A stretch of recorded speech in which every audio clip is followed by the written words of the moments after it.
Hello student, welcome to Brain Exercise channel. In this series, I will explain Indian polity by M. Lakshmi Kant. And previous chapter की videos हमारे channel की playlist में available हैं. मेरी video bilingual रहती है जिससे कि ये videos English and Hindi medium के स्टूडेंट के लिए बेनिफिशियल है. So I am Kavita and today topic is preamble of the constitution. सबसे पहले अमेरिकी कॉन्स्टिट्यूशन में प्रीएम्बल को ऐड किया गया था. देन उसके बाद कई देशों ने इसे एक्सेप्ट किया जिसमें से हमारा देश भारत भी शामिल है. जो प्रीएम्बल होती है वो कॉन्स्टिट्यूशन का एक परिचय होता है, means summary of the constitution. जो इंडियन कॉन्स्टिट्यूशन है उसमें प्रीएम्बल को पंडित नेहरू द्वारा बनाए हुए और पेश किए गए संविधान सभा द्वारा अपनाए गए उद्देश्य प्रस्ताव पर ये क्या है, बेस्ड है. इसे 42 कॉन्स्टिट्यूशन अमेंडमेंट एक्ट 1976 द्वारा अमेंडमेंट किया गया है और इसमें 3 शब्द जोड़े गए हैं, समाजवादी, धर्मनिरपेक्ष और अखंडता. तो हमारी जो प्रस्तावना है मीन्स प्रीएम्बल है उसको इस प्रकार पढ़ा जाता है. We the people of India having solemnly resolved to constitute India into a sovereign, socialist, secular, democratic republic and to secure to all its citizens justice, social, economic and political, liberty of thought expression, belief, faith and worship, equality of status and of opportunity, and to promote among them all fraternity, assuring the dignity of the individual and the unity and integrity of the nation. In our Constituent Assembly, this 26th day of November 1949, do hereby adopt, enact and give to ourselves this Constitution. Now next is 4 components of the preamble. हमारी preamble सुनने में जितनी ही अच्छी है उसके साथ साथ इसमें जो क्या है मेन एलिमेंट्स हैं हमें उसे जानना भी काफ़ी इम्पॉर्टेंट है. जिसमें से पहला है source of authority of the constitution. Means जो संविधान है उसके अधिकार का स्रोत क्या है. तो preamble states that the constitution drive it's authority from the people of India. Means प्रस्तावना कहती है जो भारत का जो संविधान है वो क्या करता है, भारत के लोगों से ही शक्ति अधिकृत करता है. Next is nature of Indian state. It declare India to be of a sovereign, socialist, secular, democratic and republican polity.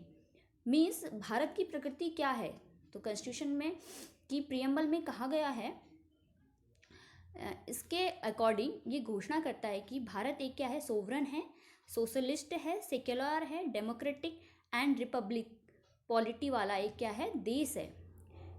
Next is objectives of the constitution. Means constitution का क्या ऑब्जेक्टिव है.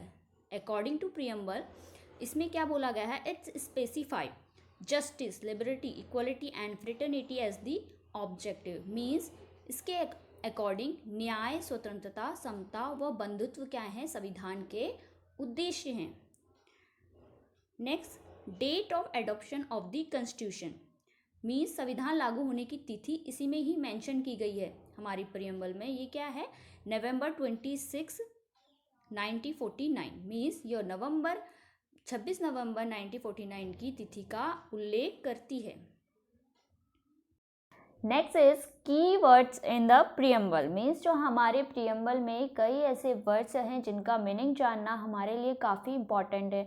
विदाउट इन वर्ड्स की meaning जाने हम अपने preamble का meaning जो है वो नहीं समझ पाएंगे.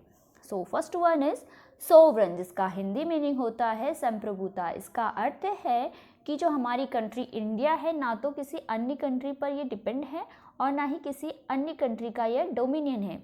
इसके ऊपर और कोई शक्ति नहीं है और यह अपने मामले चाहे वो आंतरिक हो या बाहरी का नितारण करने के लिए स्वतंत्र है. नेक्स्ट है सोशलिस्ट, जिसका हिंदी मीनिंग होता है समाजवादी. 42 कॉन्स्टिट्यूशन अमेंडमेंट 1976 के तहत इसको ऐड किया गया है. वैसे तो समाजवाद 2 टाइप्स का होता है, लोकतांत्रिक समाजवाद और साम्यवादी समाजवाद.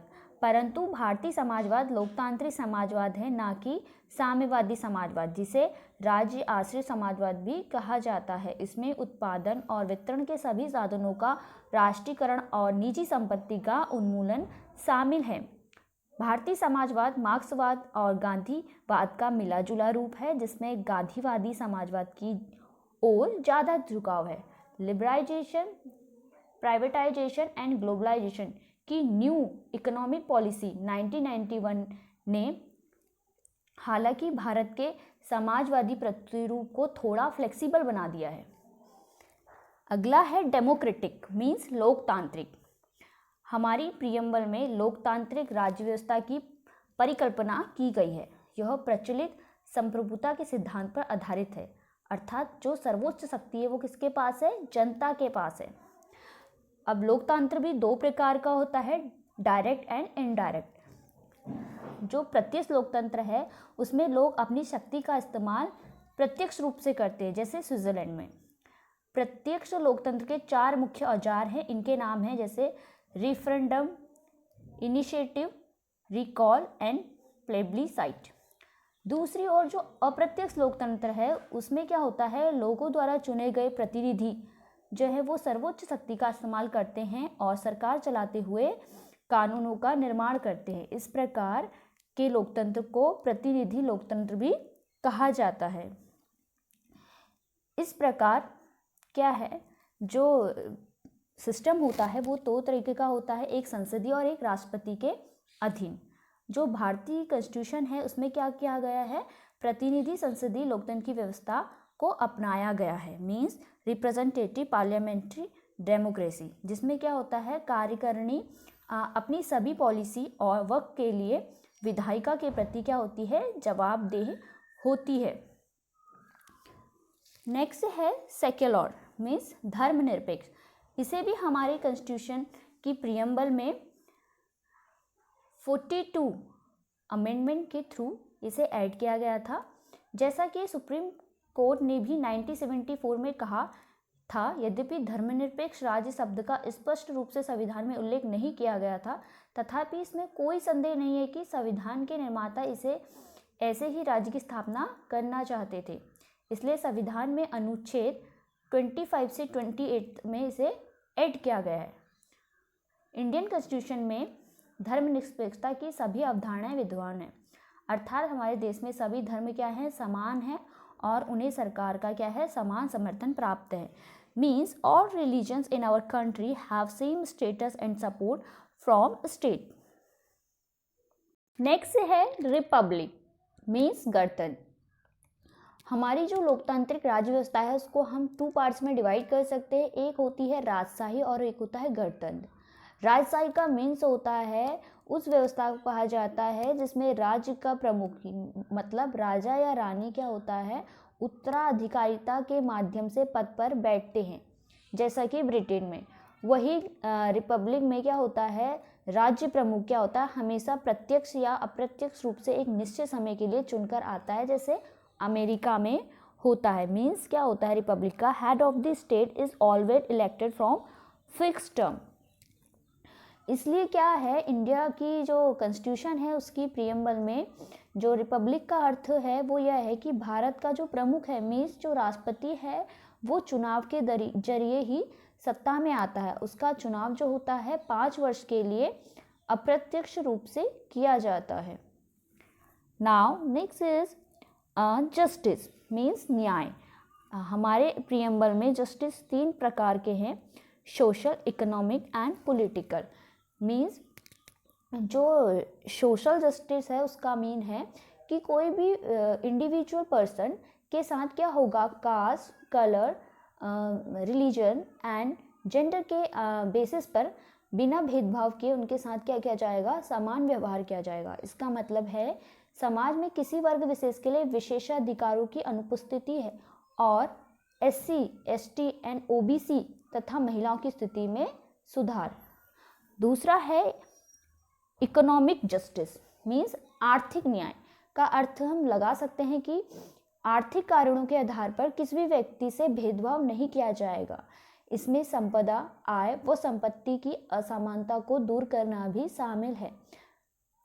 अगला है पॉलिटिकल जस्टिस मीन्स हर व्यक्ति को समान क्या है, पॉलिटिकल राइट्स प्राप्त होंगे, चाहे वो राजनीतिक दफ्तरों में प्रवेश की बात हो अथवा अपनी बात सरकार तक पहुंचाने का अधिकार है। हम यहाँ पर सबसे इम्पॉर्टेंट चीज़ ये है कि जो ये जस्टिस है सोशल, इकोनॉमिक एंड पॉलिटिकल, ये कहाँ से लिया गया है? 1970 की रूसी क्रांति से लिया गया है। नेक्स्ट इज लिबर्टी मीन्स, जिसका अर्थ होता है स्वतंत्रता। पर इंडिविजुअल की एक्टिविटीज़ पर किसी प्रकार की रोक टोक की अनुपस्थिति तथा साथ ही व्यक्ति के डेवलपमेंट के लिए अवसर प्रदान करना। प्रियम्बल क्या है? पर इंडिविजुअल के लिए जो फंडामेंटल राइट्स होते हैं उनके जरिए अभिव्यक्ति, विश्वास, धर्म और उपासना की स्वतंत्रता सुरक्षित करती है और इनके हनन के मामले पर कानून का दरवाज़ा यह खटखटाया जा सकता है। हमारी प्रियम्बल में ये स्वतंत्रता, समता और बंधुत्व के आदर्शों को फ्रांस की क्रांति से लिया गया है। अगला है इक्वलिटी, जिसका अर्थ होता है समता। समता का अर्थ है समाज के किसी भी वर्ग के लिए विशेष अधिकार की अनुपस्थिति और बिना किसी भेदभाव के हर व्यक्ति को समान अवसर प्रदान करने के प्रोविज़न। इंडिया कॉन्स्टिट्यूशन की प्रियम्बल जो है हर नागरिकों को स्थिति और अवसर की समता प्रदान करती है। इस उपबंध में समता के 3 आयाम शामिल हैं: नागरिक, राजनीतिक व आर्थिक। इन्हें हमारे फंडामेंटल राइट्स में दिए गए प्रोविजनों के द्वारा क्या है, जिसका अर्थ होता है स्वतंत्रता। पर इंडिविजुअल की एक्टिविटीज़ पर किसी प्रकार की रोक टोक की अनुपस्थिति, जिसका अर्थ होता है पर इंडिविजुअल की एक्टिविटीज़ पर किसी प्रकार की रोक टोक की अनुपस्थिति तथा साथ ही व्यक्ति के डेवलपमेंट के लिए अवसर प्रदान करना। प्रियम्बल हर व्यक्ति के लिए फंडामेंटल राइट्स के जरिए अभिव्यक्ति, विश्वास, धर्म और उपासना की स्वतंत्रता सुरक्षित करती है और इनके हनन के मामले में कानून का दरवाज़ा खटखटाया जा सकता है।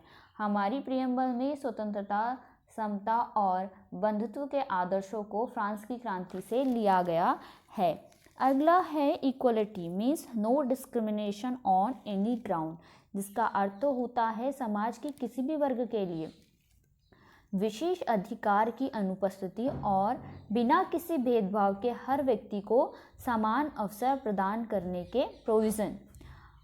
हमारा जो कॉन्स्टिट्यूशन है उसकी प्रियम्बल हर नागरिकों को स्थिति और अवसर की समता प्रदान करती है। इस उपबंध में समता के 3 आयाम शामिल हैं: नागरिक, राजनीतिक और आर्थिक। नेक्स्ट है फ्रेटर्निटी मीन्स ब्रदरहुड, जिसका अर्थ होता है हिंदी में भाईचारे की भावना। संविधान क्या है? एकल नागरिकता के तंत्र के माध्यम से भाईचारे की भावना को प्रोत्साहित करता है। फंडामेंटल ड्यूटीज़ भी कहते हैं कि यह हर नागरिक का कर्तव्य होगा कि वह धार्मिक, भाषाई, क्षेत्रीय अथवा वर्ग विविधताओं से ऊपर उठ सौहार्द और आपसी भाईचारे की भावना को प्रोत्साहित करेगा। प्रियम्बल कहती है कि बंधुत्व में 2 बातों को सुनिश्चित करना होगा: पहला व्यक्ति का सम्मान और दूसरा देश की एकता और अखंडता। जो ये अखंडता शब्द है वो भी 42 कॉन्स्टिट्यूशन अमेंडमेंट एक्ट 1976 द्वारा ऐड किया गया है। Next is importance of the preamble means प्रस्तावना का महत्व। संविधान सभा की प्रारूप समिति के सदस्य के मुंशी के अकॉर्डिंग प्रस्तावना हमारी संप्रभु लोकतांत्रिक गणराज्य का भविष्य फल है। संविधान सभा के एक अन्य सदस्य पंडित ठाकुर दास भार्गव ने संविधान की प्रस्तावना के संबंध में कहा, प्रस्तावना संविधान का सबसे सम्मानित भाग है। यह संविधान की आत्मा है, यह संविधान की कुंजी है, यह संविधान का आभूषण है। यह एक उचित स्थान है जहाँ से कोई भी कॉन्स्टिट्यूशन का एवेल्युएशन कर सकता है। भारत के पूर्व मुख्य न्यायाधीश एम हिदायतुल्लाह मानते हैं प्रस्तावना अमेरिका की स्वतंत्रता की घोषणा के समान है, लेकिन यह एक घोषणा से भी ज़्यादा है। यह हमारे संविधान की आत्मा है जिसमें हमारे राजनीतिक समाज के तौर तरीकों को दर्शाया गया है। इसमें गंभीर संकल्प शामिल हैं जिन्हें क्रांति ही परिवर्तित कर सकती है। Now next is preamble as a part of the constitution. Preamble को लेकर एक विवाद रहता है कि यह कॉन्स्टिट्यूशन का पार्ट है या नहीं है। इस चीज़ में सबसे पहले केस आया बेरूबाड़ी यूनियन केस 1960 में। इसमें सुप्रीम कोर्ट ने अपना फैसला देते हुए कहा कि preamble is not a part of the constitution. Then इसके बाद केशवानंद भारती केस 1973 में आया। भारती जो हैं केशवानंद भारती, उनकी अभी 2020 में ये एक्सपायर हो चुके हैं। ये केस लेकर आए थे सुप्रीम कोर्ट में। तो इसमें सुप्रीम कोर्ट ने अपना फैसला देते हुए कहा कि preamble is a part of the constitution. क्या है, ये कॉन्स्टिट्यूशन का एक पार्ट है। देन उसके बाद LIC ऑफ इंडिया 1995 में पुनः सुप्रीम कोर्ट ने व्यवस्था दी कि preamble is an integral part of the constitution. अब क्वेश्चन आता है कि प्रीएम्बल में अमेंडमेंट की संभावना है या नहीं है। तो हम बता दें, प्रीएम्बल में अमेंडमेंट हो सकता है बिना इसके बेसिक स्ट्रक्चर को हार्म किए हुए। अब तक क्या है, प्रीएम्बल को केवल एक ही बार अमेंड किया गया है, वो भी 42 कॉन्स्टिट्यूशन अमेंडमेंट 1976 के तहत, जिसके जरिए 3 शब्द जोड़े गए हैं हमारी प्रीएम्बल में। कौन कौन से? समाजवादी, धर्मनिरपेक्ष एवं अखंडता। और इस संशोधन को क्या करा गया है, वैध ठहराया गया है। Thank you for watching this video. अगर हमारी वीडियो पसंद आ रही है तो चैनल को सब्सक्राइब, वीडियो को लाइक एंड शेयर जरूर कीजिएगा। धन्यवाद।